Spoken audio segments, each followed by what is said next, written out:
John, which rhino is this? This is a southern white rhino. Yeah. Yeah, we have 3 types of the rhino in the wild.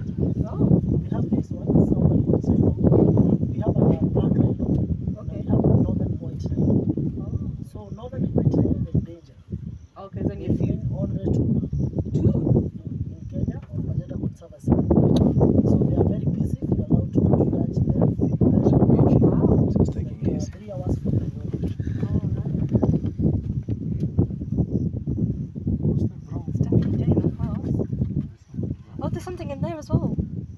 What's that there? Where? Is there? On the left here, there's something. It's like a small one. Maybe it's a baby rhino. Yeah. I want to see it from here. She's looking the other way. Sure. I don't know what's on that side. I don't know.